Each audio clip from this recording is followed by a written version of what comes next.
శ్రీమాత్రే నమః. అందరికీ కూడా అమ్మవారి యొక్క ఆశీస్సులు ఎప్పుడూ ఉండాలని మనస్ఫూర్తిగా ఆ తల్లిని వేడుకుంటూ, ఈరోజు చివరి కార్తీక సోమవారం. ఎంతో పవిత్రమైనటువంటి ఈ కథ వినడం వలన స్వామివారి యొక్క సంపూర్ణమైనటువంటి అనుగ్రహం మనపై ఉంటుంది. కాబట్టి భక్తి శ్రద్ధలతో ఈ కథను వినండి. పూర్వం శాక్తేయ నాయనారు అనేటటువంటి ఒక గొప్ప శివభక్తుడు ఉండేవాడు. అయితే ఒక నాయనారుగా ఉండేవాడు. ఆయన గొప్ప శివభక్తి తత్పరుడు. కానీ ఆయన ఉన్నటువంటి రోజుల్లో పరమేశ్వరుని గురించి మాట్లాడటం కానీ, శివ అనేటటువంటి నామం పలకడం కానీ, శివార్చన చేయడం కానీ కుదరనటువంటి భయంకరమైనటువంటి పరిస్థితులు ప్రబలి ఉంటాయి. కానీ ఆయనకు మాత్రం లోపల శివారాధన చెయ్యాలి అనేటటువంటి పరమ భక్తి భావన ఉండేది. అయితే ఆయన కాంచీపురంలో ఉండేవారు. ఆ రోజులలో శివలింగం ఒక దానిని తీసుకుని వచ్చి రోడ్డు మీద పెట్టారు. అయితే ఒక్కసారి ఆ శివలింగం దగ్గరకు వెళ్లి శివనామాలు జపిస్తూ ఆ శివలింగం మీద పువ్వులు వెయ్యాలి అని చెప్పి పాపం ఆ నాయనాருக்கு ఉండేటటువంటి కోరిక అనమాట. అయితే ఆ రోజుల్లో ఉన్నటువంటి పరిస్థితులు ఏమిటి అంటే, శివలింగం మీద ఎవరైనా కానీ పువ్వులు వేసినా, కేవలం నమస్కరించినా వారిని చాలా అవమానాలకు గురి చేసేవారట. అప్పుడు ఆయన మాత్రం పైకి శివార్చన చెయ్యని వాడిలా కనపడాలి కాబట్టి, లోపలేమో శివార్చన చెయ్యాలి అనేటటువంటి ఆయన కోరిక తీరాలి కాబట్టి, ఆయన ఒక మార్గాన్ని ఎంచుకొని అటుగా వెళుతూ అన్నం తినే ముందు కళ్ళమిట నీళ్లు పెట్టుకుని, శివా నీ పూజ చేయకుండా అన్నం ఎలా తిననయ్యా అని రోడ్డు మీద ఉన్నటువంటి ఆ శివలింగం దగ్గరకు వెళ్ళి, నీవు శివుడివా అని ఒక రాయిని తీసుకొని మనసులో మాత్రం అది చామంతి పువ్వుగా భావిస్తూ ఆ శివలింగం మీద పడేస్తాడు. మరొక రాయిని తీసుకుని నీవు శివుడివా అని పైకి అంటూనే మనసులో మాత్రం నేను మల్లె పువ్వును వేస్తున్నాను అని చెప్పి మనసులో అనుకుంటూ ఆ శివలింగం మీదకు విసురుతాడు. నిజానికి అక్కడ జరిగింది, ఆయన విసిరినటువంటి రాళ్లకు బదులు చామంతి పువ్వులు, మల్లె పువ్వులు పడతాయి. కానీ అక్కడ చూసే వారందరికీ కూడా ఆయన అక్కడి పరిస్థితులు, ఆచారాలను అనుసరించి శివలింగం మీద రాళ్లు వేస్తున్నాడు అని చెప్పి అనుకుంటారు. ఆయన చాలా గౌరవంగా చూడాలి అని చెప్పి అనుకునేవారు. అతను చేస్తున్నటువంటి పూజ లోకానికి మాత్రం అర్థమవుతుందా చెప్పండి? పరమేశ్వరునికి అర్థమవుతుందా? శివుడికి అర్థమవుతుంది. ఎందుకు అర్థమవుతుంది అంటే, అది ఆయన పూజ, అది ఆర్తిలో నుండి వచ్చినటువంటి పూజ కాబట్టి పరమేశ్వరుడికి ఒక్కడికి మాత్రమే అర్థమవుతుంది. అలా ఒకరోజు ఆయన అన్నం తినడానికి కూర్చుంటాడు. అప్పుడు శర్వతి అనేటటువంటి ఒక నామం జ్ఞాపకానికి వస్తుంది. ఈ అన్నాన్ని నాకు పెట్టినవాడు శంకరుడు, లోపలకు వెళితే దానిని జీర్ణం చేస్తున్నటువంటి వాడు కూడా శంకరుడే, అగ్నిని ఆదేశించి అన్నాన్ని ఉడికేటట్లు చేసేవాడు కూడా పరమేశ్వరుడే. మరి నేను పశువు తిన్నట్లుగా ఈ అన్నం తినడానికి వచ్చాను. ఈ వేళ శివలింగం మీద 4 పువ్వులు వేయడం మర్చిపోయానేనని చెప్పి అన్నం పళ్ళెం దగ్గర నుండి లేచి భార్యకు కూడా చెప్పకుండా పరుగున శివలింగం దగ్గరకు వెళ్లి, శివుడివా అని మరలా 4 రాళ్లను తీసి ఆ శివలింగం మీదకు విసురుతాడు. అలా తప్ప మరొక విధంగా నీకు పూజ చేయలేకపోతున్నానని చెప్పి మనసులో మాత్రం కన్నుల వెంట నీళ్లు కార్చేలాగా పైకి కనిపించకుండానే మనసులోనే బాధపడుతూ ఉంటాడు. ఇక వెంటనే ఈశ్వరుడు ఆయనకు నటరాజమూర్తిగా సాక్షాత్కరించి తనలోనే కలిపేసుకుంటాడు. దీనిని బట్టి మహేశ్వరుడు అన్నటువంటి శబ్దం చేత ఈశ్వరుడు మన యొక్క సంకల్పాన్ని, మన యొక్క హృదయ శుద్ధిని, చిత్తశుద్ధిని చూడగలిగినటువంటి వాడు అని అర్థం. ఇది ఆయన యొక్క స్వతంత్రత. లోపల ఏ భావనతో ఒక్క రాయి వేసినా కూడా దానికి వచ్చేటటువంటి భావనకు అనుగుణంగా తీసుకొని మనల్ని ఉద్ధరించి అన్నాన్ని విడిచిపెట్టి 4 రాళ్లతో పూజ చేసినటువంటి అతనికి మోక్షాన్ని ఇచ్చినవాడు పరమేశ్వరుడు. అలా మోక్షాన్ని ఇవ్వగలిగినటువంటి శక్తి ఈశ్వరుడికి మాత్రమే ఉంది. ఇది మహేశ్వర శబ్దం చేత ప్రతిపాదించబడుతుంది. ఈశ్వరుని యొక్క శక్తిచే మాయగా పరిణమించి ఈశ్వరుని కనిపించకుండా చేస్తుంది. ఈ మాయ ఈశ్వర వాక్కు వలన, ఈశ్వరుని యొక్క స్వరూపాలైనటువంటి గురువాక్కుల వలన తొలగుతుంది. నిరంతర గురువాక్ శ్రవణమై మాయ తొలగేందుకు మనకు కారణమవుతుంది. అందుకే గురువు లేనటువంటి విద్య గుడ్డి విద్య అని అంటారు. గురువు యొక్క అనుగ్రహం ఉంటే తప్ప మాయ మన నుంచి తొలగిపోదు. మాయ వలన ఈశ్వర దర్శనాన్ని విస్మరించి ఇదంతా కూడా నా ప్రజ్ఞ అని అనుకుంటూ కామక్రోధాలతో కొట్టుమిట్టాడుతూ ఉంటాడు. అందుకు కారణమైనటువంటి ఒక కథ గురించి తెలుసుకుందాం. ఒకానొక సమయంలో నారద మహర్షి హిమవత్ పర్వతం క్రింది భాగమునందు గంగా నది ప్రవహించేటటువంటి ప్రాంతంలో పరమేశ్వరుడు ఎక్కడ కూర్చొని తపస్సు చేశాడో అటువంటి గుహలో కూర్చొని పరబ్రహ్మమును గూర్చి తపస్సు చేస్తూ ఉన్నాడు. తపస్సు చేస్తూ ఉన్నప్పుడు మనసు ఏమో భగవంతుని యందు మగ్నమై ఉండాలి. అది చంచలం అవుతున్నది లేనిది పరీక్ష చేస్తూ ఉంటారు. ఆ సమయంలో ఇంద్రుడు మన్మధుణ్ణి పిలిచి ఒక మాట చెబుతాడు. మన్మదా, మహాసంయముడైనటువంటి నారద మహర్షి తపస్సు చేస్తూ ఉన్నాడు. నీవు ఆయన వద్దకు వెళ్లి వికారములను ఇంద్రియములకు చూపించి ప్రలోభపెట్టి ఆ తరువాత నారదుడు ఇంద్రియములకు వశుడవుతాడో లేదో చూడవలసింది అని చెబుతాడు. ఇక మన్మధుడు వెళ్లి అతని యొక్క ప్రయత్నాన్ని అతను చేస్తూ ఉంటాడు. నారదుడు మాత్రం లొంగలేదు. అలా నారదుడు చేసేటటువంటి తపస్సు సఫలీకృతమైంది. ఆయన ఎవరి గురించి తపస్సు చేశాడో ఆయనను సాకారంగా చూడటానికి కైలాస పర్వతానికి వెళ్లి, ఈశ్వర, హిమవత్ పర్వత ప్రాంతంలో ఉండేటటువంటి గుహలో కూర్చొని నేను తపస్సు చేశాను. మన్మధుడు వచ్చి నా మీద బాణములు వేసేటటువంటి ప్రయత్నం చేశాడు. కాని నేను మాత్రం వాటిని లెక్క పెట్టలేదు. కామమును జయించి తపస్సునందు సిద్ధిని పొందాను అని చెబుతాడు. అంటే ఈశ్వరుడు చేసినటువంటి పని తాను చేశాను అని చెప్పి గొప్పగా చెప్పుకోవడం అన్నమాట దీని అర్థం. ఎంతగా మాయ కమ్మేసిందో చూడండి. నారదుని మాటలు విన్నటువంటి పరమేశ్వరుడు నవ్వి, నారదా, నీవు కాముడినే జయించావా? కాముడిని జయించడం అంటే మాటలు కాదయ్యా, మరి నా దగ్గర చెప్పినట్లుగా వైకుంఠంలో మాత్రం చెప్పకు సుమా అని చెబుతాడు. ఇక నారదుడు పరమేశ్వరుని మాటలను కూడా పట్టించుకోలేదు. గురువుల మాటలను తిరస్కరించడం అంటే ఇదే కదా. అది అనుష్ఠానంలోనికి రానటువంటి విద్య అని అర్థం. అలాంటి విద్య కేవలం శ్రవణానికి మాత్రమే పనికొస్తుంది. అనుష్ఠానంలో పెట్టినటువంటి వేదాంత విద్య వలన ప్రయోజనం ఏమీ లేదు. ఇక నారదుడు వైకుంఠానికి వెళుతూ మధ్యలో బ్రహ్మ వద్దకు వెళతాడు. తండ్రితో కూడా తన యొక్క తపస్సు గురించి కాముని గెలిచినట్లు సిద్ధిని పొందినట్లు చెబుతాడు. ఇక బ్రహ్మ తన యొక్క కుమారుడితో అలా అనకూడదు అని చెప్పి, నీవు తపస్సు చేసినటువంటి చోట ఇంతకు పూర్వం పరమేశ్వరుడు తపస్సు చేసి అక్కడకు మన్మధుడు వస్తే 3వ కంటి మంట చేత కాల్చివేశాడు. కాబట్టి ఆ ప్రాంతంలో మన్మథ బాణములు పనిచేయకపోవడానికి కారణం ఏమిటి అంటే, ఇంతకు పూర్వం అక్కడ పరమేశ్వరుడు తపస్సు చేయడం మాత్రమే. నీవు గెలిచావు అని చెప్పడంలో అర్థం లేదు. కాబట్టి అది కేవలం శివప్రజ్ఞ, నీ ప్రజ్ఞ కాదు అని చెబుతాడు. ఇక నారదుడు తన తండ్రి మాటలను కూడా లెక్కలోకి తీసుకోలేదు. ఇక వెంటనే వైకుంఠానికి వెళ్తాడు. నారాయణుడు ఎదురు వచ్చి స్వాగతిస్తాడు. నారదుడు, స్వామి, నేను తపస్సు చేశాను. మన్మధుడేమో నా మీద బాణాలు వేసినప్పటికీ నేనేమాత్రం చలించలేదు, సిద్ధి పొందాను అని చెబుతాడు. నారాయణుడు, ఎంత గొప్ప పని చేశావు, శివుని తర్వాత మరలా నీవే అలా చేశావు అని చెప్పి నారదుణ్ణి మెచ్చుకుంటాడు. నారదునికి లోపల జ్ఞానం బాగా నిలబడే విధంగా చేయవలసినటువంటి అవసరం ఏర్పడింది అని నారదుణ్ణి పంపించేస్తాడు. ఇప్పుడు మాయ ప్రారంభమైంది. నారదుడు బయలుదేరి ఒక రాజ్యంలోకి వెళతాడు. ఆ రాజ్యాన్ని శీలనిధి అనేటటువంటి ఒక రాజు పరిపాలిస్తూ ఉంటాడు. ఆయనకు ఒక కుమార్తె ఉంది. ఆమె పేరు శ్రీమతి. నారదుడు శీలనిధి అంతఃపురంలోకి వెళతాడు. రాజుగారు ఆ నారదుడికి స్వాగతం చెప్పి పాదాలు కడిగి కూర్చోబెడతాడు. తన కుమార్తెను నారదుని వద్దకు తీసుకుని వెళ్లి ఆమె చేత నారదునికి నమస్కారం చేయించి తన కుమార్తెకు ఎటువంటి వరుడు వస్తాడో చెప్పవలసింది అని కోరుకుంటాడు. అందుకు నారదుడు త్రికాలవేది కదా, ఆయన లక్ష్మీదేవికి భర్త ఎవరో, ఎవరు సర్వవ్యాపకుడో, ఎవరు నిరంతరం లోకం చేత పూజింపబడుతూ ఉంటాడో, ఎవరు మహానుభావుడో అటువంటి శ్రీ మహావిష్ణువుకు ఈమె ఇల్లాలవుతుంది అని అంటాడు.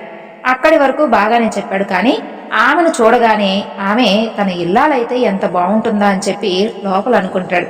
ఈ అమ్మాయికి పెళ్లి ఎలా చేద్దామని చెప్పి అనుకుంటున్నావని చెప్పి రాజును అడుగుతాడు. స్వయంవరం పెట్టాము.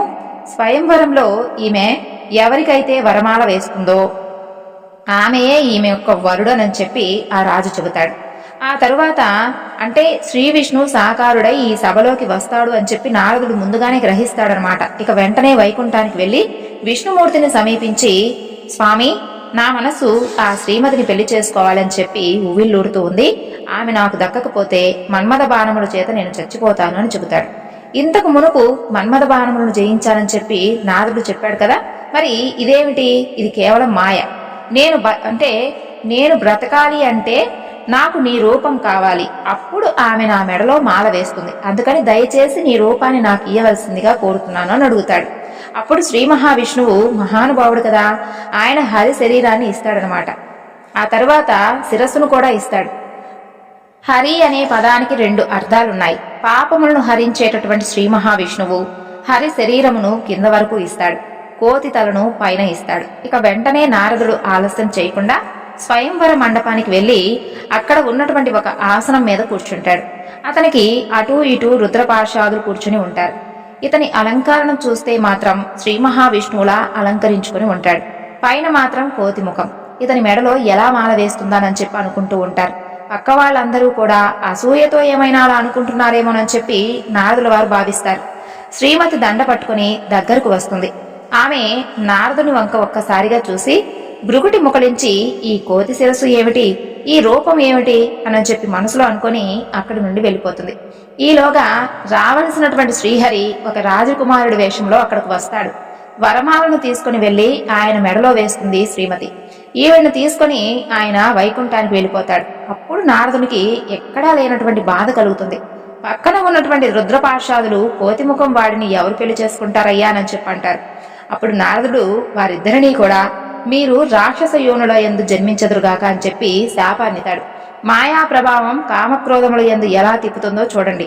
రుద్రపార్షాదులు నారదుడిని తిరిగి శపించకుండా శివేచ్ఛగా భావిస్తారు. ఇక వారు మహాజ్ఞానులు కదా. నారదుడు గబగబా వైకుంఠానికి వెళ్లి శ్రీమన్నారాయణ ఎంత పని చేశావు, హరిరూపం ఇవ్వమని అడిగితే కోతి శిరస్సును నాకు పెడతావా, ఆమెను నాకు కాకుండా చేస్తావా, నీవు ఒకానొక నాడు నరుడవై పుట్టి అందచందాలు కలిగినటువంటి భార్య దూరమైతే అరణ్యంలో పడి ఏడుస్తూ ఈ కోతి ముఖం ఉన్నవాళ్లు వచ్చి సహాయం చేసి నీ భార్యతో నిన్ను కలుపుదురుగాక అని చెప్పి శపిస్తాడు.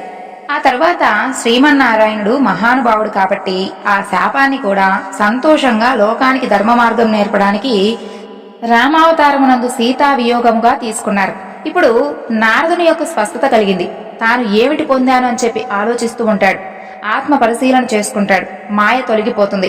శ్రీమన్నారాయణుని చూసి యుక్తాయుక్త విచక్షణ మరిచిపోయి నేను మాట్లాడినటువంటి మాటలకు నా నాలుకను ముక్కలు ముక్కలుగా కత్తిరించేయాలి. గరుత్మంతుణ్ణి నీ ధ్వజమునకు చిహ్నంగా కలవాడా, ఇంకా ఎంత మాత్రమూ జాగు చేయకుండా నీ యొక్క చక్రధారల చేత నా నాలుకను కత్తిరించివేయవయ్యా అని చెప్పి గరుత్మంతుని బ్రతిమాలుతాడు. అప్పుడు కాని నేను చేసినటువంటి పాపం పోదు అని చెప్పి కన్నీటి దారలతో ఆయన పాదాలను అభిషేకించి కాళ్ల మీద పడతాడు. నారదుడు కాబట్టి మరలా అంత తొందరగా స్వస్థితిని పొందగలిగాడు. మనమైతే మాయలో పడి కొన్ని కోట్ల జన్మలు తిరుగుతూ ఉంటాం. పరిశీలించినట్లయితే రామాయణంలో ఒక రజకుడి మాట సీతావియోగానికి కారణమవుతుంది కదా. అదే రజకుడు మరలా ద్వాపర యుగంలో రజకుడిగా వచ్చినప్పుడు కృష్ణ భగవానుడు 4 పంచలు ఇవ్వమని అడిగితే ఆ రజకుడు నీకు రాజుగారి బట్టలు కావాల్సి వచ్చాయా అని గేలి చేసి మాట్లాడతాడు. యుగం మారినా కూడా అతని బుద్ధి మాత్రం మారలేదు. అప్పుడు కృష్ణుడు వాడి శిరస్సు మీద ఒక్క గుద్దు గుద్ది 1000 ముక్కలు చేస్తాడు. ఏం మంచి పని చేసినా ఈశ్వర ప్రజ్ఞకు తప్పకుండా ముడిపెట్టాలి. నేను అనేటటువంటి మాట అంటే మాత్రం ఇబ్బందిలోకి వెళ్ళిపోతాం. మొదట మనం మన వాక్కును దిద్దుకోవాలి. నారదుడు కాబట్టి అతి స్వల్ప కాలంలో దిద్దుకున్నాడు. మనం ఎంతటి వాళ్ళం? ఇది మహేశ్వరుడి యొక్క శక్తి. ఆ మాయే అమ్మవారి యొక్క స్వరూపం. మీరు గట్టిగా అమ్మవారి పాదాలను కనుక ఆశ్రయిస్తే ఆవిడే మిమ్మల్ని దగ్గరకు తీసి మీకు ఈశ్వర భక్తిని ఇచ్చి మన చేత ఈశ్వర సేవ చేయించి ఈశ్వరుడిలో కలుపుతుంది. ఇన్నాళ్ళు మనల్ని తిప్పినటువంటి కామపాశములు అమ్మవారి పాదములను ఆశ్రయిస్తే భక్తి పాశాలుగా మారిపోతాయి. ఆవిడ మాయాశక్తి. అలాగే శక్తి స్వరూపిణి. మాయాపాశమును భక్తి పాశం చేస్తుంది. లోకమునందు పంచ తన్మాత్రాలను ఈశ్వరుని వైపు తిప్పేసి ఈశ్వరుడిలో కలిపేస్తుంది. అది మహేశ్వరుని చేరుకోవడానికి గొప్ప మార్గం. ఆ మార్గానికి మొట్టమొదటి పొరపాటు వాక్కునందు కలుగుతూ ఉంటుంది.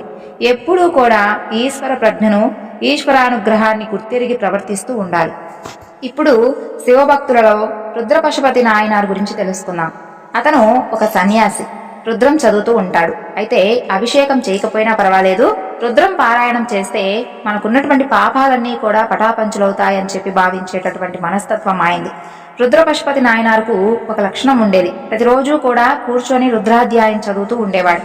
అలా చదువుతూ ఉన్నప్పుడు ఆయనకు ఒక అనుమానం వస్తుంది.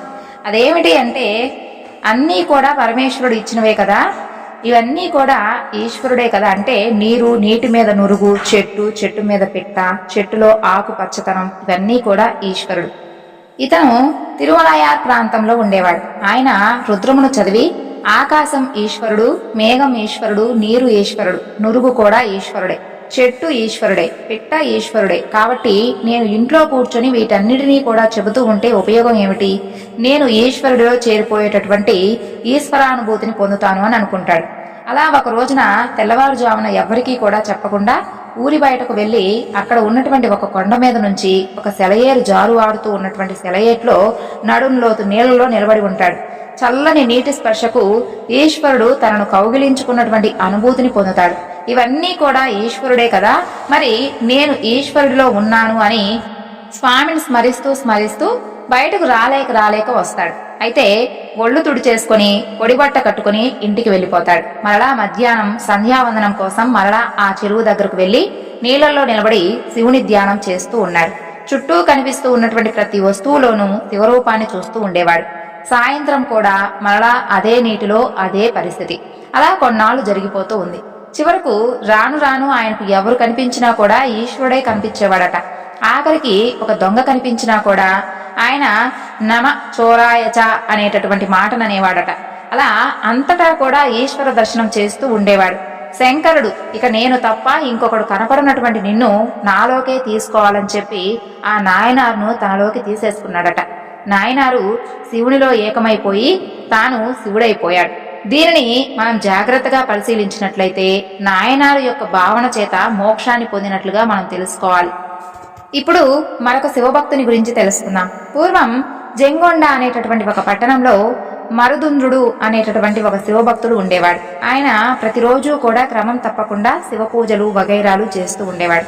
ఆయన తన ఊర్లోనే 12 సంవత్సరాలు విడవకుండా శివరాత్రి దీక్ష ఎంతో నిశ్చలమైనటువంటి భక్తితో చేసి 13వ సంవత్సరం తిరువారూరు అనేటటువంటి ఒక గ్రామంలో వల్మీకేశ్వరాలయంలో కొలువై ఉన్నటువంటి వల్మీకేశ్వరుణ్ణి దర్శించి అక్కడ ఉన్నటువంటి శివభక్తులతో కాలక్షేపం చేయాలి అని చెప్పి అనుకుంటాడు. అయితే ఆ ఊర్లోనే నేనంబ అనేటటువంటి ఒక ధనికుడు ఉన్నాడు. ఆయన కూడా గొప్ప శివభక్తుడే కాని వేశ్యాలోలుడు. మరుదుందుడు వల్మీకేశ్వరాలయంలో శివభక్తులతో ఇష్టాగోష్ఠి జరుగుతూ ఉన్నటువంటి సమయంలో నంబ తన యొక్క అనుచరులతో కలిసి వచ్చి చాలా వైభవంగా ఆ ఆలయానికి వచ్చి అక్కడ ఉన్నటువంటి శివభక్తులను ఏమాత్రం కూడా లక్ష్య పెట్టకుండా గర్భగుడిలోకి వెళ్లి తనకి ముందు శివదర్శనం కావాలి అని చెప్పి అడుగుతూ ఉండగా మరుదుందుడు చూస్తాడు. ఆయనకు నంబ యొక్క ప్రవర్తన నచ్చదు. ఎంతో ప్రసిద్ధిగాంచినటువంటి శివభక్తులు అంతమంది అక్కడ ఉంటే వారిని ఏమాత్రం కూడా పలకరించకుండా కనీసం వారి వైపు చూడను కూడా చూడకుండా వారిని అనాదర భావంతో పరిహసించి సరాసరి గర్భగుడిలోకి వెళ్లి శివదర్శనం తనకే ముందు కావాలని చెప్పి అడగడం ఎంత సాహసం! ఇలాంటి వారి యొక్క గర్వాన్ని భగవంతుడు కూడా ఎలా సహిస్తూ ఉన్నాడు? శివుడు అలిగిన భక్తుడు కాయగలడు కాని భక్తుడు అలిగిన శివుడు కాయగలడా? ఇతని ప్రవర్తనకు ఇక్కడ ఉన్నటువంటి భక్తులందరూ కూడా అవమానింపబడితే శివ నీకే అవమానం కదా. అసలు ఇతనికి ఉన్నటువంటి సాహసం ఏమిటో నాకు ఏమాత్రం కూడా అర్థం కావడం లేదు. ముందు ఇతన్ని బయటకు గెంటేయండి అని ఇంకొందరితో కలిసి నంబను బయటకు నెట్టవేయబోయాడు. అంతలో ఆ ఆలయ పూజారి పరిగెత్తుకుంటూ వచ్చి, అయ్యా ఈయన్నేమీ చేయవద్దు. ఈయన ఎవరనుకుంటున్నారు? ఈయన వల్మీకేశ్వరుని ముద్దు బిడ్డ. ఈయనతో ప్రతిదినమూ కూడా ఆ పరమేశ్వరుడు మాట్లాడుతూ ఉంటాడు. అంతేకాదు ఈయనకు ఈశ్వరుడు ప్రతిరోజు కూడా 1000 నిష్కమములు ఆయన ఇష్టం వచ్చినట్లుగా ఖర్చు పెట్టుకోవడానికి ఇస్తాడు. ఈయన వేసికు జగడం అయితే సాక్షాత్తు ఆ పరమేశ్వరుడే ఇరువురి మధ్య సామరస్యాన్ని కూరుస్తాడు అని మరుదండునికి నచ్చజెబుతాడు. మరుదుందుడికి ఇదేమాత్రం కూడా నచ్చలేదు. భగవంతుడేమిటి భక్తుల యొక్క నీచ కృత్యాలకు ఆ విధంగా పైకం ఇవ్వడం ఏమిటి? వాటిని ప్రోత్సహించినట్లు కాదా? పైగా వారి మధ్య సంధి చేయడానికి ఆయనే రావాలా? ఇలాంటి వారిని ప్రోత్సహించినటువంటి భగవంతుడు అసలు భగవంతుడేనా? ఆయనకు మనం మొక్కాలా? ఇలాంటి భగవంతుడు మనకేమీ అక్కర్లేదు. ఈయనకు పూజలు కూడా చేయనక్కర్లేదు. అందరూ కూడా బయటకు రండి అని చెప్పి మరుదందుడు తన యొక్క తోటి వారిని అందరినీ కలిపి గుడి బయటకు తీసుకుని వచ్చేటటువంటి ప్రయత్నం చేస్తాడు. ఆ మాటలు విన్నటువంటి పరమేశ్వరుడు సిగ్గుతో భక్తుల ఎదుట ఉండడానికి ముఖం చెల్లక వారిని తప్పించుకుని ఏ విధంగా పారిపోవాలో తెలియక చివరకు సోమసూత్రం నుండి బయటపడతాడు. ఆయన వెంట నంది ఎటు వెళ్లాలో తెలియక అనేక చోట్ల తిరిగి చివరకు ఒక వనంలో ఒక వృక్షం కింద సేద తీరుస్తూ ఉంటారు. అప్పుడు నందీశ్వరుడు స్వామిని అడుగుతాడు, అయ్యా నీకే ఎంత భయం ఉంటే మరి నా గతేమిటి అని. దానికి పరమేశ్వరుడు సమాధానం ఈ విధంగా చెబుతాడు, ఏం చెప్పను నాయనా, భక్తులు నా రూపమే, నేను వారి రూపాన్ని. భక్తులు జంగమ లింగాలను అంటే లింగదారులైనటువంటి శివభక్తులను, స్థావర లింగాలను అంటే ఆలయంలో ఉన్నటువంటి లింగాలను పూజించాలి. అలాంటి భక్తులు నాకు ఎంతో అత్యంత ప్రియులు. అయితే నీవు మాత్రం జంగమలింగానికి విముఖుడవు, కానీ నేను భక్తాధీనుడను. నేను అలిగితే భక్తులు నన్ను అనునయించగలరు, కానీ భక్తులు అలిగితే నేనేమీ చేయలేను. నేను భక్తాధీనుడను కదా అని పరమేశ్వరుడు నందితో చెబుతాడు. ఇప్పుడు ఒక విచిత్రమైనటువంటి కథ గురించి తెలుసుకుందాం. ఒక మేక పెంటిక లింగం అవుట అనమాట. అంటే భక్తి అంటే మడి కట్టుకుని పూజలు చేయడం, అందరినీ కూడా పిలిచి ఆర్భాటం చేయడం కాదని చెప్పి పూర్వం భక్తులు అనేక కథల ద్వారా నిరూపించారు. అయితే అలాంటి కథే ఇది.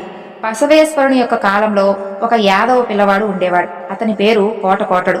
అతను ప్రతిరోజు కూడా శివలింగానికి అభిషేకం చేయకుండా అన్నం తినేవాడు కాదు.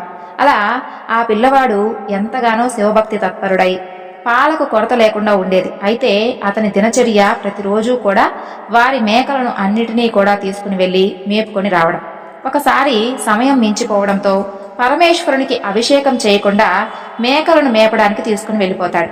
మధ్యాహ్నం కోటకోటడి తండ్రి అతనికి భోజనం తీసుకుని వచ్చి తాను మందని కాస్తూ కోటడిని అన్నం తినమని చెబుతాడు. కోటడి నియమం ప్రకారం అతను శివునికి అభిషేకం చేస్తే కాని అన్నం తినడు. శివలింగం కోసం అతను చుట్టూ చూస్తాడు, కానీ ఎక్కడా ఏమీ కనిపించలేదు. చివరకు ఒక రావి చెట్టు కింద ఉన్నటువంటి ఒక మేక పెంటిక అతనికి లింగాకారంలో కనిపిస్తుంది. అతను వెంటనే ఒక మేకను తీసుకుని వెళ్లి ఆ పెంటిక మీద నుంచోబెట్టి పాలు పితకగా ఆ పాలన్నీ కూడా కోటడు శివలింగంగా భావించినటువంటి ఆ మేక పెంటిక మీద కురుస్తాయి. దూరం నుండి దానిని చూస్తూ ఉన్నటువంటి ఆ కోటడి తండ్రి కొడుకు చేసినటువంటి పిచ్చి పనికి కోపగించుకొని అక్కడికి వెళ్లి ఆ పెంటికను కోపంగా తన్నుతాడు. కోటడి దృష్టిలో అది ఒక శివలింగం కదా. శివలింగాన్ని కాలితో తన్నినటువంటి తండ్రి మీద కోపించి కోటడు తన చేతిలో ఉన్నటువంటి కర్రతో తండ్రిని అదిలించబోగా అది తండ్రి మెడకు తగిలి అతని మెడ తెగినది. అతను మరణిస్తాడు. అక్కడ సమీపంలో ఉన్నటువంటి రక్షక భటులు అది చూసి ఆ పిల్లవాడు తండ్రినే చంపాడని చెప్పి రాజుగారి ఆస్థానానికి తీసుకుని వెళ్లి అక్కడ జరిగినటువంటి విషయం అంతా కూడా చెబుతారు. అప్పుడు రాజు ఆ ప్రదేశానికి వెళ్లి చూడగా ఆ మేక పెంటిక శివలింగంగా కనిపిస్తుంది. అంతకు ముందు మేకే ఆ శివలింగం మీద నుంచొని తనకు తాను పాలాభిషేకం చేస్తూ ఉంటుంది. కోటడి తండ్రి సజీవుడవుతాడు. అప్పుడు రాజుతో వచ్చిన వారు, కోటడి తండ్రి అందరూ కూడా ఆశ్చర్యపోతారు. ఆ యాదవ పిల్లవాడి భక్తికి మెచ్చుకొని వారందరూ కూడా ఆనాటి నుండి లింగధారణ చేసి శివభక్తులవుతారు. వారిని చూసి ఆ రాజు ఏలబడినటువంటి ప్రజలందరూ కూడా శైవ మతానికి మారుతారు. ఇవన్నీ కూడా పూర్వకాలంలో ఆచార వ్యవహారాలు అడుగంటి అరాచకాలు పెరుగుతూ ఉన్నటువంటి సమయంలో భగవంతుడు కొన్ని స్వయంగా తాను కొన్ని బసవేశ్వరుని యొక్క ద్వారా చూపించినటువంటి గొప్ప అద్భుతమైనటువంటి లీలలు. ఇవన్నీ కూడా గొప్ప శివభక్తుల యొక్క నాయనార్లు కథలండి. ఇంతటితో ఈ వివరణను ముగిస్తున్నాను. సర్వం శ్రీ లలితార్పణమస్తు. స్వస్తి.